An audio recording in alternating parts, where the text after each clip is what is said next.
A win is a win, but watching Clark ball feels like a sin. Welcome back to Fog Football. Yeah, 10 out of 10 for creativity on the intro there, but Belarus 0, Scotland 2. Should it really feel this bad? Should it really feel this negative? Probably not. But I don't know, man. It's like, I'm happy we won, but the subs at the end of the game kind of just sum this guy up for me. Really, really do.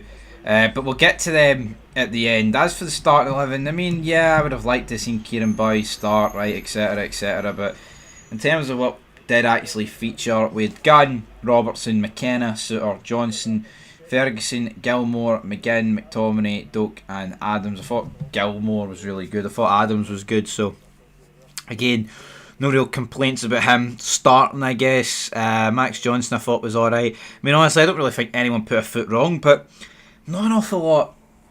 I mean, I know it's Belarus, right? And I mean, I don't think there is a team in international football that we suit playing against.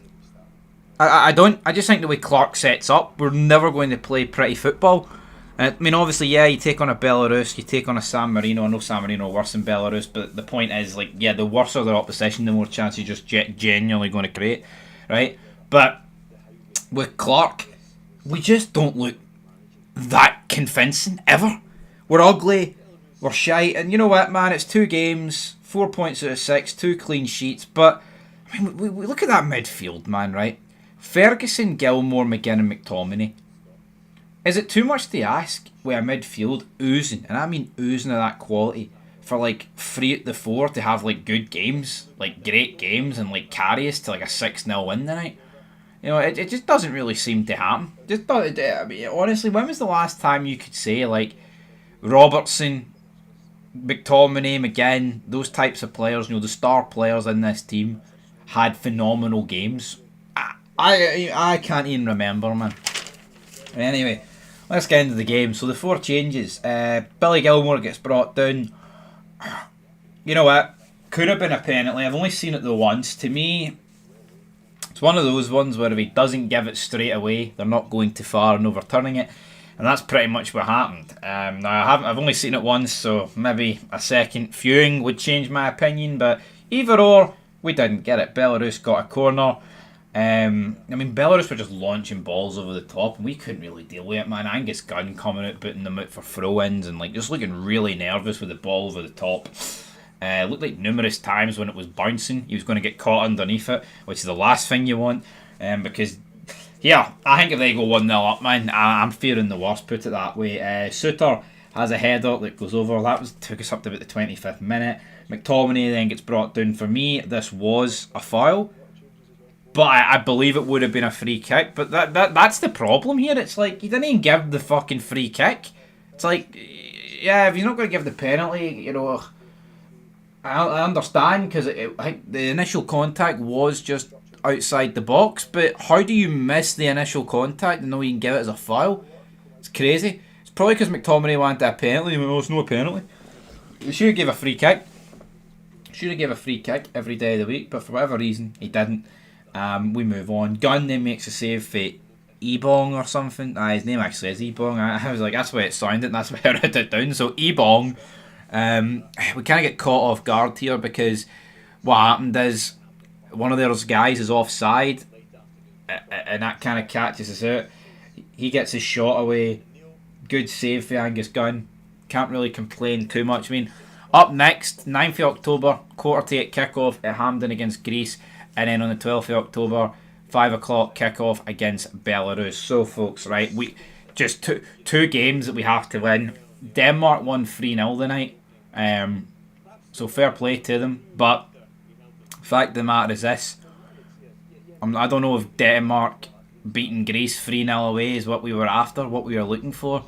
Because what that does for me is that we can need to go to Greece and beat them as well. So, yeah, going to be tough, guys. Going to be tough. But anyway, we do get the goal. Gilmore hits the post. Not long after this, again, whips a ball in, finds McTominay. He heads it back across. Shea Adams gets a tap in. But a goal is a goal. And I can't really complain too much about it, guys. It was good. Good wee goal. Shea Adams, right place, right time. Good. I mean, The initial ball in for McGinn's good. The header across for McTominay's into a dangerous area. And 1-0 just before the break. Phenomenal, guys. Exactly what we wanted and exactly what we deserved. I thought we did enough in the first half to be bleeding. But you know what? Belarus might have a claim that they could maybe have scored a goal. Then at half time, I have no subs made. Shocker. Adams has a shot that was saved at that point. And you're thinking, right, let's make it 2-0 because I don't want it to be too nervous, put it that way. Then Ben Doak got booked pretty much straight after this. Kalinin got booked. This was just retaliation on Lewis Ferguson. The commentators were really big. And I mean, it wasn't the greatest tackle, right? On Greg Taylor is the Greek football correspondent here on BBC Scotland. What of all the things Greg Taylor could be called, Greek football correspondent is probably the last thing I would have labelled him as. But anyway, that's what they've went for there on BBC, so that's pretty funny. Right, moving on. McTominay has a header that's saved. Adams and Gilmore link up really nicely. Adams flicks over to Gilmore. Gilmore tries to head it into the path of McTominay, which causes an own goal for Volkov. Brilliant. Phenomenal. Yes, McTominay had a shot saved pretty much straight after this. Adams, ball gets played into him for Robertson. Really good play for Robertson. Good cross, man. Adams just has to hit this first time. A proper number 9, a proper striker just buries this, man, into the back of the net without a shadow of the doubt. But Adams doesn't do that. We then make a few substitutions. Christie and Hickey come on the 74th minute. Again, I've no issue with Hickey, but why are we bringing Christie on? You know, we're 2-0 up. The game's done. Why not bring the likes of Kieran Bowie on for his debut? Is it too much to ask? Then we saw Dykes and McLean come on the 83rd minute, and again, it's like, fucking hell, just bring on some fresh blood. You know, the old guard won't last forever, Clark, man. We're 2-0 up, man. When are you ever going to trust these young guys? You know, I mean, they have to come through eventually. You know? And then, in the 90th minute, Lennon Miller comes on for McTominay with like 2 minutes to go. Aye, brilliant idea. Anyway, 2-0, 4 points out of 4, 4 points out of 6, sorry. We sit joint top, I believe. Yeah, well, I say joint top. I think we do, because it goes on head to head, doesn't it? So, joint top with Denmark. We both sit on 4. Greece sit on 3. And Belarus sit on hee-haw. So, aye, glad the club football's back at the end of the day. But, yeah, looking forward to October and November for these games, because, fuck, I want us to get to a World Cup, man. Never experienced it, so aye. Leave your thoughts down below, but Clark Ball, never a fun watch, I'm afraid.